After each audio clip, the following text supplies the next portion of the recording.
Hello Scorpio, Sun, Moon, Rising, and Venus signs. Kamusta kayo? Sana po ay nasa mabuti kayong kalagayan.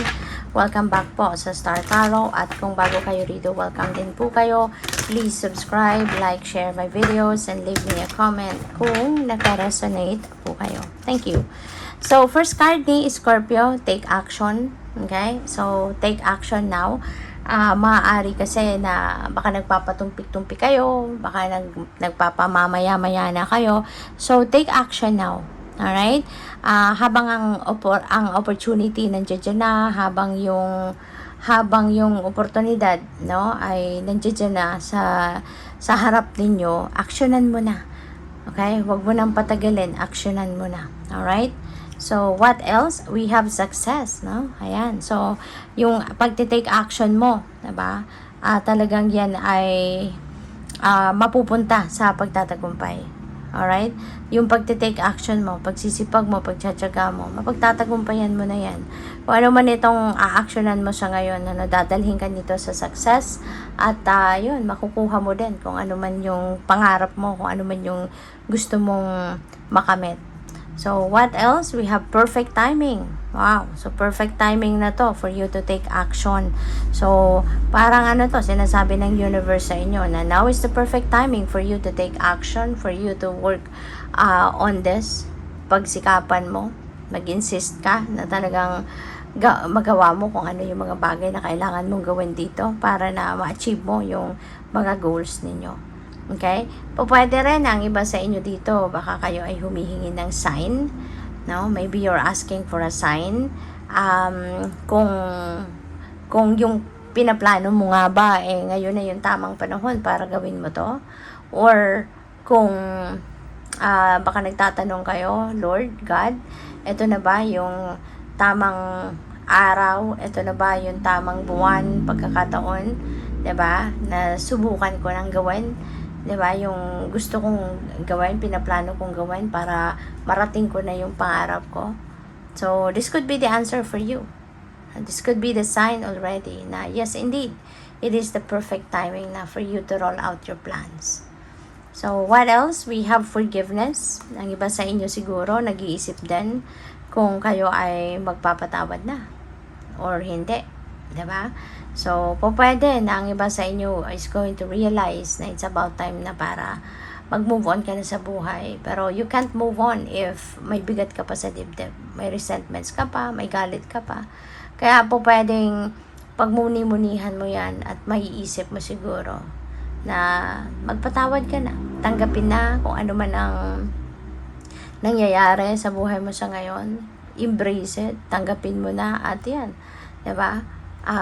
Ask for or kung hindi man ikaw yung hihingi ng tawad, baka ikaw yung hihingian ng tawad, diba? At willing ka na din siguro na magpatawad. So that is good kasi kapag nagpapatawad tayo, ang epekto nito sa atin napakaganda kasi nawawala na yung tinik sa dibdib natin, nawawala na yung troubles, nawawala na yung bigat, nawawala na yung sakit, diba? So, by the way, maraming salamat for subscribing, and if you haven't subscribed yet, subscribe na kayo. And also, maraming salamat din for not skipping the ads. Malaking bagay po yan sa akin. And also, please click the join button sa baba ng video kung gusto po ninyo na mag-join kayo sa membership. Okay? Salamat po. So, we have inner child healing. Alright? Inner child healing. Maybe this is also the time na kailangan mo ng actionan din, no? Yung pag-heal ng ng mga trauma mo nung mga bata pa kayo. You know, maaari kasi na you have experienced, emotional pain na matindi, 'di ba? Galing sa magulang mo, galing sa mga lolo-lola mo, sa mga kapatid mo, sa mga kamag-anak mo. Maaaring nagkaroon ka ng sugat sa puso mo. Traumatic experience, mga ganyan, mga matinding frustration ng bata pa kayo. So, at hanggang ngayon, nakaka-apekto yun sa disposition ninyo sa buhay, sa perception ninyo, sa pagpapatakbo ng buhay ninyo, mga pagdedesisyon, maaring it's still affecting you. Kaya it's about time na para na mag-heal ka na ng iyong inner child para na makapag-move on ka na sa buhay.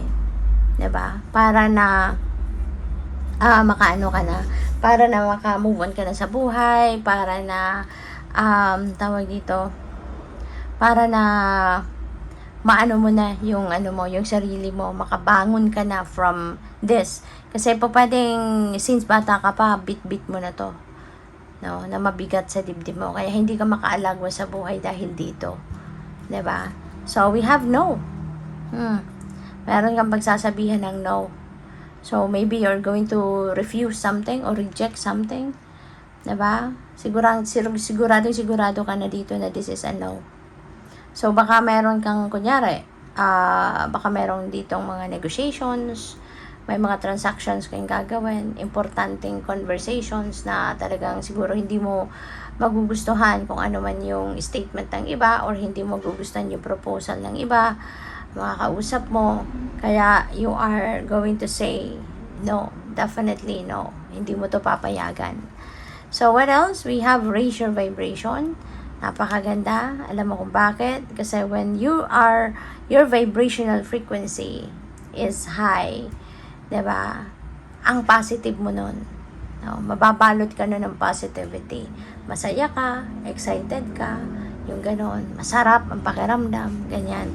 At kapag mataas yung vibrational frequency mo, papasok ka din doon sa bubble of manifestation energy. 'Di ba? Magiging ano ka, magiging tawag dito, magiging makapangyarihan ka, kumbaga, may extra spiritual power ka to manifest na whatever it is that you want to manifest. O ano man, kunyari, yung mga goals mo, yung mga pangarap mo, mga heart's desires mo, mga wishes mo, may chance ka, no, na mag-manifest na yan, or ma-manifest mo na sa buhay mo. Kasi mataas yung vibration mo. All positive things, no, positive situations, circumstances, yung positibong mga kaganapan, yun ang didikit sa'yo, yun ang lalapit sa'yo. Kasi ang taas ng vibrational frequency mo. Very positive ka, no, at that time. So, we have yes. Ayan, may no, pero may yes din.